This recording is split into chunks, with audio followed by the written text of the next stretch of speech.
কবিতাৰ শিৰোনাম ডিচিবিয়ান তৰা, কথা মৃদুস্মিতা লাহন, কণ্ঠ বাস্তৱ প্ৰীতম।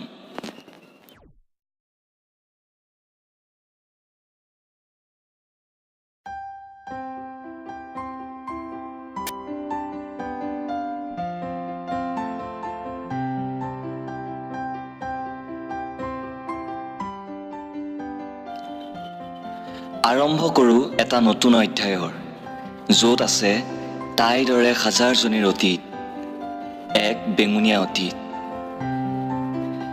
এটা দীঘলীয়া বাটেৰে আৰম্ভ হৈছিল তাইৰ সেই যাত্ৰা। হাজাৰজনীৰ অতীত হৈ পৰা পদধূলা গছকি তাইও সোমাই পৰিছিল এখন মুক্ত আকাশৰ তলত।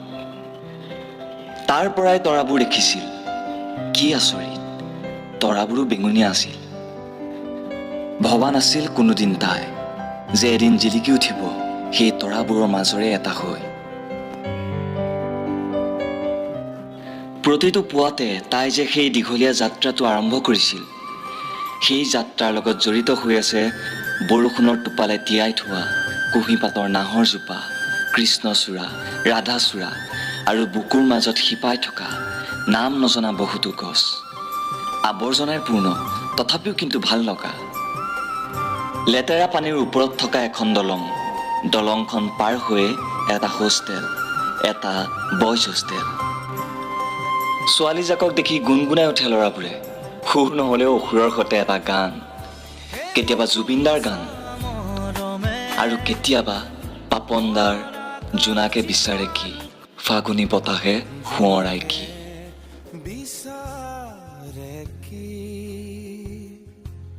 ফাগুনী বতাহে সোঁৱৰাই কি, তোমাকে তোমাকে। লাহে লাহে তাই নিজক সাজু কৰিছিল বেঙুনীয়া তৰা হৈ জিলিকাবলৈ। প্ৰৱেশ কৰিছিল সেউজীয়া পৰিৱেশৰ মাজত। আকাশ ঢুকি পোৱা যেন লগা ওপৰৰ পৰা নামি অহা এজাক প্ৰেমৰ বৰষুণৰ সৈতে। তাই তাক উপভোগ কৰিছিল আপোন মনে, তাৰ গোন্ধক অনুভৱ কৰিছিল।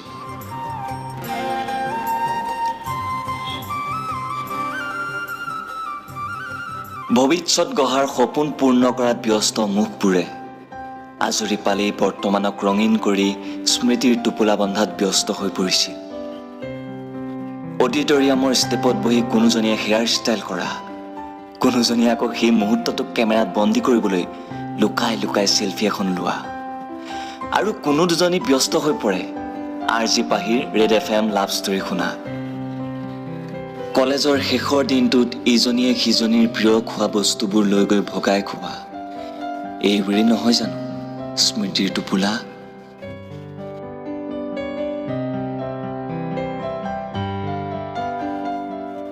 উজলি উঠা সেই বেঙুনীয়া তৰাবোৰে লাহে লাহে ৰং সলায় ভৱিষ্যতক আৰু এখাপ আগুৱাই নিয়াৰ উদ্দেশ্যেৰে। প্ৰিয়বোৰক এৰি যোৱাৰ দুখত হয়তো তৰাবোৰো অনুজ্জ্বল হৈ পৰে।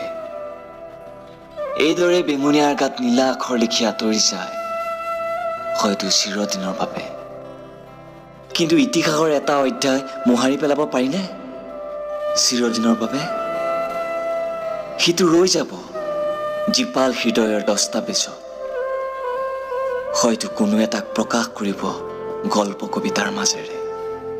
কোনোৱে হয়তো সেই দস্তাবেজৰ বেঙুনীয়া কাহিনীক স্মৰণ কৰি হাঁহি কান্দোনৰ সংমিশ্ৰণেৰে আনৰ আগত প্ৰকাশ কৰিব, আৰু কোনোৱে এই দস্তাবেজৰ কাহিনীক হৃদয়ৰ কোণত বিষ হ'বলৈ এৰি দিব।